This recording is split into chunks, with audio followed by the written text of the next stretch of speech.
Dios les bendiga a toditos mis amados en esa hermosa tarde. Ya ha comenzado en esta semana el mes de diciembre y yo le pido al Dios de toda esperanza que te abrace, que te arrope con su amor, que tengas una maravillosa, feliz, acogedora, restauradora tiempo de Navidad en familia. De manera cibernética con los que están distantes y en el núcleo familiar puedas aprovechar al máximo este tiempo que es la recta final de este año. Y quiero precisamente aprovechar la ocasión y el tiempo para contarte un poco de la historia que quizás muchos saben, pero la repasamos y nos conmueve y nos toca muy de cerca. Es el nacimiento de Jesús, Dios con nosotros, Emmanuel, con nosotros, el Salvador del mundo, con nosotros. Por lo tanto, en esta preciosa tarde te comparto esta corta reflexión. Dice la palabra en Lucas 1, 6 y 7. Aconteció que estando ellos allí, se le cumplieron los días de su alumbramiento. Le llegó el momento a María, la Virgen María, como estaba profetizado. He aquí que la Virgen concebirá y dará a luz a un niño. Entonces dio a luz a su hijo primogénito y lo envolvió en pañales, lo acostó en un pesebre porque no había lugar para ellos en el mesón. Yo te invito a que hagas un recorrido en tu mente, en tus pensamientos, a través de esta palabra. Te ubiques en la historia, párate en el terreno de la historia, para que podamos echar una mirada del escenario, del lugar, de los detalles. Dice Lucas, no había lugar para ellos en el mesón. Eso me obliga a reflexionar. El Dios creador del universo, el Dios que dice la palabra, de Jehová es la tierra, su plenitud, el mundo y los que en él habitan. El Dios dueño de todo este universo y obviamente el planeta Tierra, no encontraron un lugar para él. Y eso me lleva a hacer un análisis de una de mis sobrinas, Carolina, que si está viendo esta reflexión o escuchándola, pueda recibir esta palabra y reflexionar sobre esta comparación que simplemente quiero usar a manera de ejemplo. Cuando mi sobrina nació en el Mollinger Hospital en New Jersey, ese gran hospital allá hacen como aproximadamente tantos años y ella sabe cuántos son. Mire todo un evento en el nacimiento de mi sobrina en ese lugar. El entorno no podía ser más acogedor y más profesional en aquel hospital. Sumamente agradable. Allí recibieron a mi hermana y la recibieron con, como decimos en Puerto Rico, con bombos y platillos. Allí recibieron a mi hermana en ese nacimiento, con esas luces tenues, con esa música suave, todo aquel equipo de enfermeras, obstetras, experimentados, atentos, todos los elementos deslumbrantes de la tecnología disponibles para cada necesidad en ese hospital. Había incluso gorritos tejidos para cuando ese bebé o esa bebé fuera a nacer. Le tenían un conjunto ya preparado, si era niña, si era niño. Los botines estaban ahí preparados para cuando llegara ese o esa bebé. Y no les menciono que ese día, antes de pasarle a la bebé, hubo una cena, porque aquello parecía la suite presidencial de algún hotel. Ahí, como les dije, en el Mollinger Hospital en New Jersey. Y ahí le prepararon esa cena de langosta, mi amado hermano. Le estoy hablando que fue así real.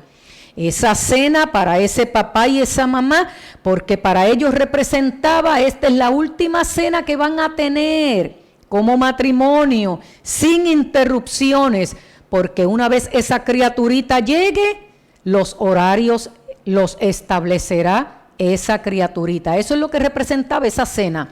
Así que literalmente en aquella habitación que parecía la suite presidencial de algún hotel, estaba mi hermana con el padre de mi sobrina, allí, mis amados, en ese ambiente, porque hasta la bata le tenían preparada con todas esas comodidades para el nacimiento de mi sobrina. Y eso me hace reflexionar sobre este pasaje bíblico que acabo de leer. Lo envolvió en pañales y lo acostó en el pesebre porque no había lugar para él en el mesón, versus lo que acabo de relatarle del nacimiento de mi sobrina. Y eso me lleva a reflexionar. Cuando el Hijo de Dios decidió convertirse en el Hijo del Hombre, no llegó al planeta Tierra en un pabellón lleno de mujeres u hombres para recibirlo, para envolverlos en esos gorritos o en esa mantita tejida con botines. No había todo un personal esperando para recibir al Hijo de Dios cuando decidió hacerse el Hijo del Hombre. No había comodidad, no había luces tenues más allá de la luna y las estrellas y quizás las lámparas de aceite que se usaban para ese tiempo. No había todo una esterilización en el área para recibir esa criatura.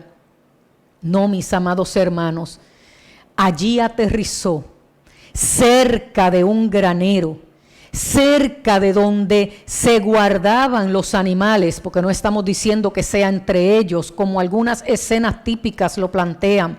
Simplemente estamos hablando de los detalles simples, sencillos, donde vino a nacer el Hijo de Dios cuando decidió convertirse en el Hijo del Hombre, como así se llamó y específicamente en el Evangelio de Juan. La pareja que lo esperaba aparentemente le tomó por sorpresa. No tenían los zapatitos ni la cobijita. Parece que José tuvo que romper algún pedazo de camisa o buscar algún paño de última hora para poder envolver a esa criaturita. Solo observe la escena, solo imagine la escena, la humildad del nacimiento de Jesús, escogida por su Padre, no era casual. Nos envía un mensaje poderoso de lo que vino a ser, pero nos obliga a nosotros también a mirarnos en la simpleza de la vida. Y como en muchas ocasiones esa mentalidad materialista, esa mentalidad del consumerismo, todo lo que nosotros pensamos que necesitamos para pasar una Navidad feliz, para pasar una época, una temporada que inicia y termina, aunque en Puerto Rico parece que nunca termina, pero de todas maneras, mis amados, aquí estamos. Y esta escena nos obliga a reflexionar sobre una cosa y la otra. Él vino a experimentar toda nuestra humanidad, toda nuestra humanidad. Vino a sufrir por nosotros y con nosotros.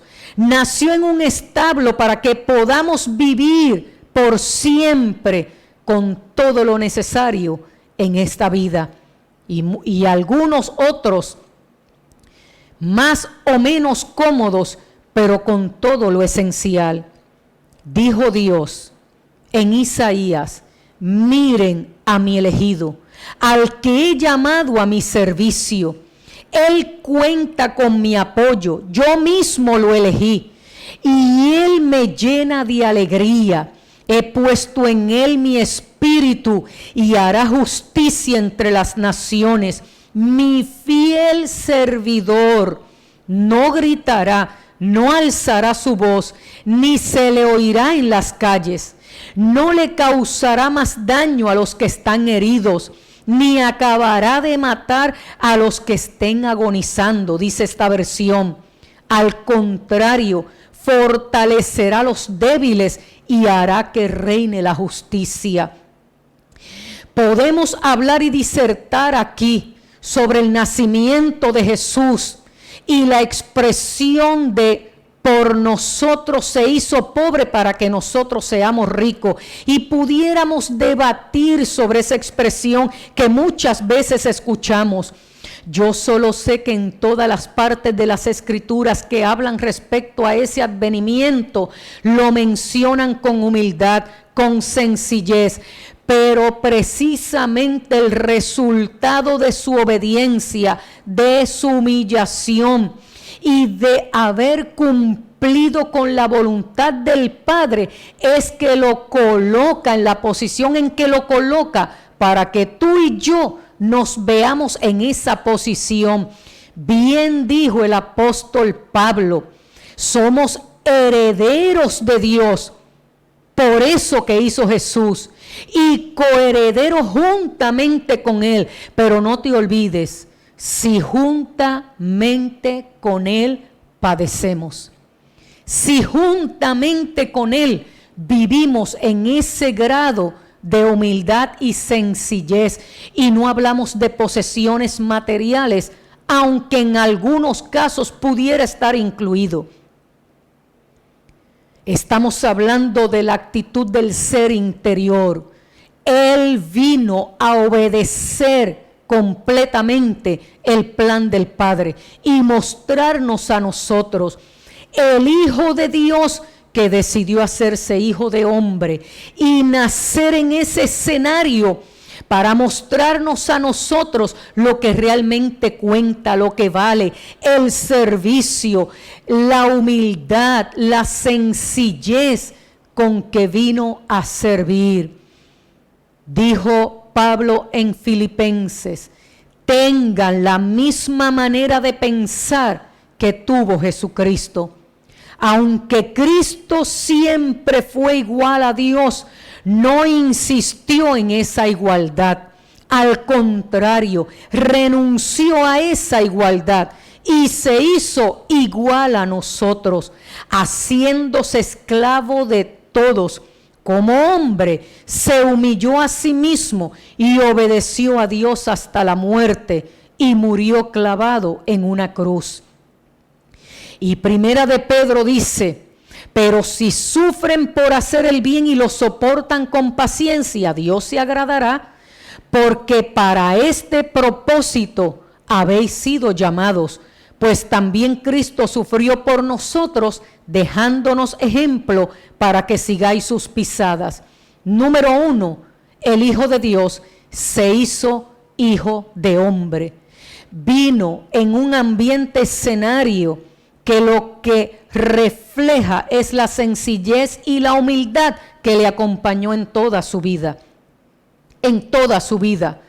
El espíritu de servicio con excelencia, porque sabía que lo que hacía era para agradar al Padre.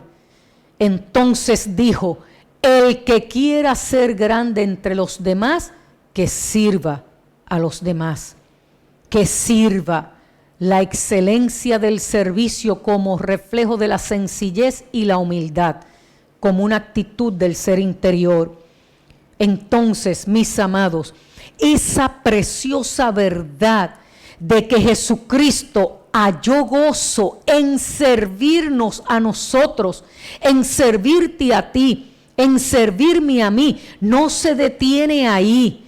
Él los redimió a usted, me redimió a mí, no solo para llevarme algún día al cielo, sino también para iniciar una transformación personal ahora, aquí mismo, para que usted y yo seamos como Él. Cada día nos parezcamos más a Él, y para que usted y yo seamos útiles en el propósito de llevar el beneficio de esa vida a la vida de otras personas, hoy, ahora mismo, en este tiempo. Así como Jesús vivió, lo que hizo, lo que enseñó, lo que modeló, tú y yo estamos llamados a hacerlo en nuestra vida, pero también a otros, a quienes Dios nos ha llamado a servir. La alegría de servir no se aprende en las calles, no, en ellas por lo general lo que vemos es arrogancia, violencia. En Puerto Rico decimos bravuconería. Tampoco se encuentra en el cine los atributos de belleza y fuerza que idolatramos en la gente, que se convierten en puro egoísmo. Eso no es ejemplo de servicio. Un servicio que espera algo a cambio no es un servicio. Un servicio que se lucra en una apariencia de servicio no es un servicio. Y si tú trabajas en alguna rama del gobierno, que esta palabra te alcance a ti también. Si trabajas en algún ministerio de la iglesia, que la palabra nos alcance también. Si laboras en algún proyecto comunitario, que esta palabra te alcance a ti, nos alcance a todos de alguna manera. Este servicio por amor, un servicio libre, voluntario, que lleva como fin agradar al Padre. He aquí mi siervo, yo le sostendré. Él cuenta con mi aprobación, porque es un servicio que está simplemente para agradar a Dios, obedecer a Dios y cumplir su propósito, y que lleva excelencia y entrega, pero sobre todo envuelto en amor. ¿Sabe dónde se enseña mejor y se da el mejor ejemplo de la actitud de siervo? En el hogar. En el hogar. Y yo creo que el Señor ha permitido durante todo este tiempo de esta pandemia que volvamos al fundamento del hogar, a reafirmar la base del hogar, a reafirmar la base de la familia. Preste atención que durante este tiempo de pandemia, cuando en el inicio del lockdown no podíamos reunirnos en nuestras iglesias, estábamos estableciendo el plan de cómo lo haríamos y nos unimos de manera voluntaria a todo el llamado del gobierno en este encerramiento, y como iglesia del Señor nos unimos de manera voluntaria a acogernos a ese lockdown. En las primeras semanas, cómo todo esto nos obligó a ver la manera en que estábamos llevando a cabo la tarea encomendada por Dios, comenzando con los hogares, porque se reinició, se volvió a fundamentar, se volvió a insistir, nos volvimos al plan original, levantar el altar familiar, reforzar la base de familia. La Santa Cena la tomamos en familia, comenzamos el tiempo de oración en familia, comenzamos nuevamente el estudio de la palabra en familia. Dios nos está diciendo, ese es el inicio, ese es el fundamento, esa es la base. ¿Cómo vamos a tratar de reconstruir lo demás si la base de la familia no está reforzada? Por lo tanto, el servicio comienza exactamente en el hogar. Probablemente nadie puede respetar a un jefe hasta que haya aprendido primeramente a honrar y a respetar a papá y a mamá, como bien dice la palabra. Probablemente nadie le va a servir bien a los demás hasta que haya aprendido a servir a los de la casa, al hogar, a la familia. Cuanto más tiempo comiencen los padres con la terapia de la alegría de servir con sus hijos, mejor será el resultado. Pablo dijo, sométanse los unos a los otros en el temor de Dios. Y ese someterse los unos a los otros comienza en el hogar. Hijo, honra a tu padre y a tu madre para que te vaya bien y sea de larga vida. Padre, no provoques a ira a vuestros hijos. Ámalos, disciplínalos, corrígelos en amor. Amor, ejemplo y disciplina en balance saludable. Mucho amor y poca disciplina, el hijo consentido avergüenza al padre, dice Proverbios. Mucha disciplina sin amor raya en el maltrato y en la violencia. Entonces es un equilibrio, porque enseñanza sin modelación es cruce de señales, confunde, desorienta y trae traumas en la niñez. Así que la palabra nos habla de amor, ejemplo y disciplina en un balance que solo Dios nos puede ayudar. Por lo tanto, el hogar es el lugar ideal para practicar el elogio, la aprobación, el consuelo, la lealtad, la honra. El hogar es el lugar ideal para practicar el trato hacia los demás como más importantes que uno mismo, para no ofenderse. Al contrario, dedicarse personalmente para que la vida de la otra sea mejor y haya mejor convivencia.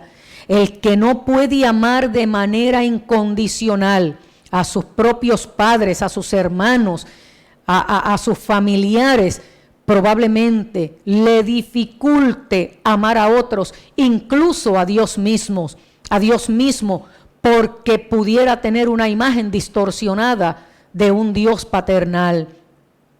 Así que volviendo al inicio, ahí estaba Dios encarnado en Cristo, enseñando el modelo de servir, comenzando con el hogar que le tocó vivir como hijo de hombre, honrando a sus padres, obedeciendo, esperando el momento indicado en que el Padre Celestial le diera la orden a sus padres terrenales cuando debía comenzar a ejercer el ministerio aquí en la tierra.